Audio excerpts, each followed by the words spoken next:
हम अपने अधिकारों के लिए लड़ रहे हैं, हम अपने न्याय के लिए। सिर्फ मेरे अकेले की बात नहीं है कि एक त्यागपत्र और चुनाव लड़ने का मामला है। मैं चुनाव नहीं भी लड़ पाई, मुझे कोई प्रॉब्लम नहीं है, मैं तो कलेक्टर भी बन सकती थी। महिलाओं की अस्मिता का कोई इनको जो है नहीं उनको ध्यान है।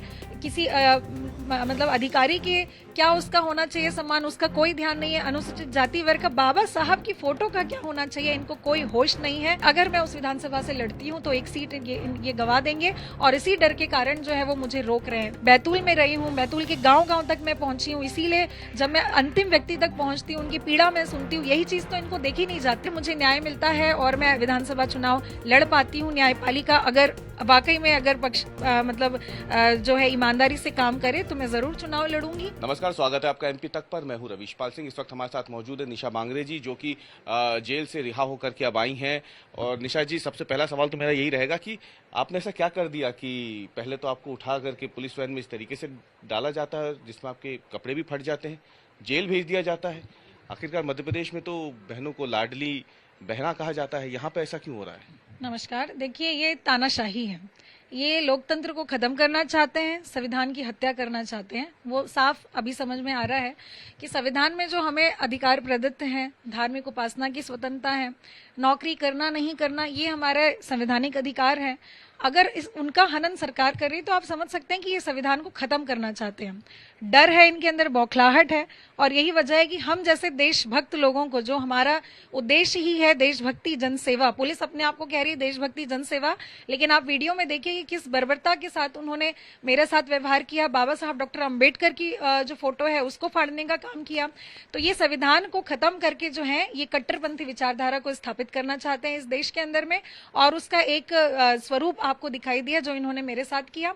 दिखावे के नाम पर ये महिलाओं के सम्मान की बात करते हैं, उनको रिश्वत दे करके जो है सत्ता में बैठना चाहते हैं। मैं तो यही कहूंगी कि ये इनका सिर्फ दिखावा है, छलावा है। मेरा कसूर सिर्फ इतना था कि हम अपने अधिकारों के लिए लड़ रहे हैं, हम अपने न्याय के लिए। सिर्फ मेरे अकेले की बात नहीं है कि एक त्यागपत्र और चुनाव लड़ने का मामला है। मैं चुनाव नहीं भी लड़ पाई, मुझे कोई प्रॉब्लम नहीं है, मैं तो कलेक्टर भी बन सकती थी। सुख भोगना मेरा उद्देश्य नहीं है, लेकिन हम लोकतंत्र के प्रहरी हैं। बाबा साहब डॉक्टर अम्बेडकर कहते थे कि संविधान कितना भी अच्छा क्यों ना हो, अगर उसको लागू करने वाले लोग अच्छे नहीं हैं तो अंततः संविधान अच्छा साबित नहीं होगा।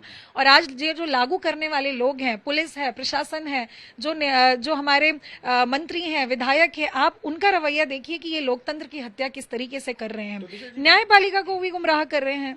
जी, तो क्या वजह क्या है? क्या इस्तीफा स्वीकार क्यों नहीं हो रहा आपका? क्योंकि हम तो देख रहे हैं कि बीते कुछ समय से, जब से आपने इस्तीफा सौंपा है, तब से लेके अब तक कई दूसरे और अन्य प्रशासनिक अफसर हैं, उनके तो इस्तीफे हुए हैं। 2 दिन पहले ही शेड्यूल कमिश्नर, उनका भी इस्तीफा मंजूर हो गया है।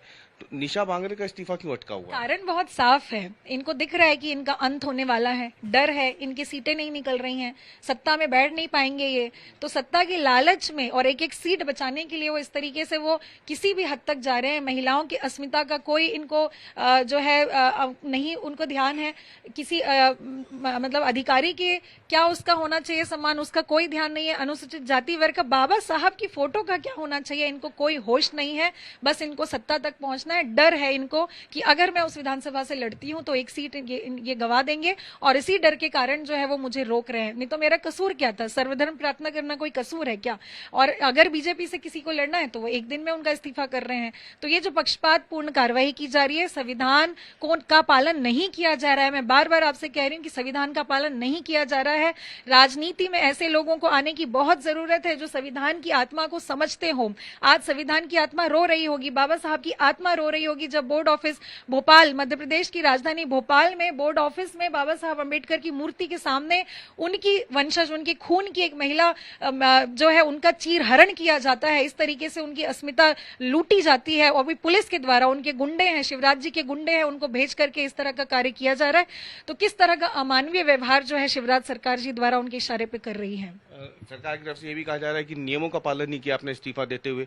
क्या ये वजह आपको लग रही है? कोई नियम कि नहीं क्योंकि है। बाकी जो है उन्होंने अपने हेड ऑफ द डिपार्टमेंट को सूचित किया, सब कुछ किया, क्या ये सारी प्रक्रिया आपने भी अपनाई थी? इस्तीफे के लिए कोई नियम नहीं है, आप सिंपली एक पेपर में लिख करके दे सकते हैं। वीआरएस के लिए 3 महीने पहले देना होता है, इस्तीफे को 1 महीने में मंजूर करना होता है, और इसका कोई अलग से कोई ना फॉर्मेट है ना कुछ है, जैसा होना चाहिए वैसा मैंने दिया है। साफ ये है कि कोई सशक्त महिला जो है राजनीति में नहीं जानी चाहिए, नहीं तो इनकी जो पोल है ना वो खुल जाएगी। मैं तो कह रही हूँ कि जब मैं जैत गई थी बुधनी विधानसभा की, शिवराज जी बात करते हैं, इतनी बार से वहां विधायक है, आप उनके गांव जाके देखिए, उनके आदिवासी सरपंच का क्या हाल है। वो रो रो कर अपनी पीड़ा बता रहे थे, उनकी बच्चियां रो रो के अपनी पीड़ा बता रही थी कि मैं तो सिर्फ नाम मात्र का सरपंच हूं, काम तो इनके आदमी करते हैं जो दबंग है, हमारे खेतों तक पानी नहीं आने दिया जाता, हमारी जमीन पे कब्जा करके रखा हुआ है। तो ये हाल दलितों और आदिवासियों का मध्य प्रदेश के अंदर है, और शिवराज मामा जी के बुधनी विधानसभा के अंदर, उनके गांव के अंदर, जैत के अंदर का ये हाल है। तो ये सिर्फ दिखावा है। हमें लोकतंत्र को बचाना है तो पढ़े लिखे लोगों को आगे आने की जरूरत है। आपको लगता है कि ये सिर्फ जैत का हाल है या पूरे मध्य प्रदेश में इस तरीके के हालात बने हुए हैं? आपके पास रिपोर्ट्स भी आती होंगी। बिल्कुल पूरे मध्य प्रदेश का हाल है। मैं खुद अधिकारी रही हूँ, बैतूल में रही हूँ, बैतूल के गांव गांव तक मैं पहुंची हूँ, इसीलिए जब मैं अंतिम व्यक्ति तक पहुंचती हूँ, उनकी पीड़ा मैं सुनती हूँ। यही चीज तो इनको देखी नहीं जाती। ये तो अपने एसी में कुर्सी में बैठने वाले अधिकारी बनाना चाहते हैं, उनके हिसाब से चलने वाले नेताओं और अधिकारियों को लाना चाहते हैं, लेकिन मैं लोगों तक पहुंचती हूँ। हर जगह का ये हाल है। मुझे लगता था शायद बुधनी विधानसभा बहुत अच्छी होगी क्योंकि हमारे शिवराज मामा जी की विधानसभा है, इसीलिए मैं अपनी यात्रा में उस विधानसभा में मैं गई, लेकिन ये सिर्फ एक सपना है। लोकतंत्र और हमारे सामाजिक, धार्मिक, राजनीतिक न्याय हमें मिले, मुझे लगता है आज भी ये एक सपना है। स्वतंत्रता संग्राम सेनानियों ने जो हमारे लिए लड़ाई लड़ी थी आजादी के लिए, आज भी हम उसके लिए तरस रहे हैं। जो भारत के संविधान निर्माताओं ने हमारे भारत देश के लिए आकांक्षाएं संजोई थी, उसके लिए भी आज हम तरस रहे हैं। तो आज हम अपने अधिकारों के लिए तरस रहे हैं। इससे बुरी बात पूरे मध्य प्रदेश और भारत देश के लिए क्या हो सकती है? निशा जी, जब ये पूरा घटनाक्रम घटित हो रहा था, जब आपको पुलिस वैन में डाला जा रहा था, फिर अगले दिन आप जेल में नहीं, इसी बीच में एक महत्वपूर्ण राजनीतिक घटना हुई है। राहुल गांधी ने कहा है कि मध्य प्रदेश में अगर कांग्रेस की सरकार बनती है तो जातिगत जनगणना होगी। बिहार में हो भी चुकी है, अन्य राज्यों में कांग्रेस अपने शासित राज्यों में करने वाली है। निशा मांगरे को क्या लगता है, क्या राजनीति, ये जो जनगणना है, जातिगत जनगणना, ये वाकई समय की जरूरत है या फिर पॉलिटिकल प्रोपोगेंडा है? आप इनमें से इसे क्या मानती हैं? देखिए, ये बहुत ज़रूरी है, मुझे स्वयं ऐसा लगता है, क्योंकि जिसकी जितनी संख्या है उसको उतनी हिस्सेदारी मिलनी चाहिए। और ये हक और अधिकार की लड़ाई है, ये न्याय की लड़ाई है, ये किसी के साथ पक्षपात करने की बात नहीं है। तो मुझे लगता है कि ये जनगणना होनी चाहिए ताकि सामाजिक न्याय को हम स्थापित कर सकें। एक आखिरी सवाल, क्या आप चुनाव लड़ने जा रही हैं? अभी तो मेरा कोर्ट में केस चल रहा है, हियरिंग है, कल है। मध्य प्रदेश शासन तो चाहती नहीं है कि कोई अधिकारी महिला सशक्त यहाँ पर आए, उन्हें तो अंगूठा टेक महिलाएं, और ऐसी महिलाएं चाहिए जो संविधान में अपनी आवाज भी ना उठा सके। उन्हें तो ऐसा चाहिए ना कि एक बाबा साहब कहते थे कि ये तो ऐसे लोगों को विधानसभा और संसद में भेजना चाहते हैं, ऐसे को भेजना चाहते हैं जो काटना तो दूर भौंक भी नहीं सकते। ये हाल आज भाजपा की है, और ऐसे ही लोगों को ये भेजना चाहते हैं जो न्याय की, अधिकार की बात ना करें। तो ये तो मुझे रोकना चाह रहे हैं, मुझे नहीं मालूम। और चुनाव लड़ना ही मेरा कोई अंतिम उद्देश्य नहीं है। त्यागपत्र मंजूर होगा, हम न्यायपालिका का सम्मान करते हैं। मुझे पूरा विश्वास है कि संविधान की जो प्रोटेक्शन न्यायपालिका को करनी चाहिए वो करेगी। और अगर मुझे न्याय मिलता है और मैं विधानसभा चुनाव लड़ पाती हूँ, न्यायपालिका अगर वाकई में अगर पक्ष जो है ईमानदारी से काम करे, तो मैं जरूर चुनाव लड़ूंगी। और मेरी पूरी प्लानिंग है, क्योंकि हमारा उद्देश्य अधिकारों के लिए है। किसी पॉलिटिकल पार्टी से चुनाव लड़ेंगे या निर्दलीय? अभी वो तो समय बताएगा। अभी परसों जो हम पहुंचे, न्याय यात्रा हमारी पहुंची, तो कांग्रेस के जो हमारे विभा पटेल जी हैं, पीसी शर्मा जी हैं, मोनू सक्सेना जी, वो वहां आए थे। दिग्विजय सिंह जी भी अभी मिलने आने वाले हैं। तो वो समय बताएगा कि क्या बातचीत होती है और आगे कैसा बनता है।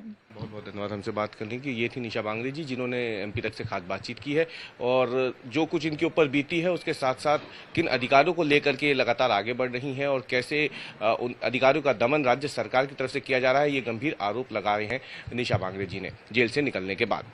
कैमरामैन अमरीश के साथ मैं रवीश पाल सिंह, एमपी तक, भोपाल।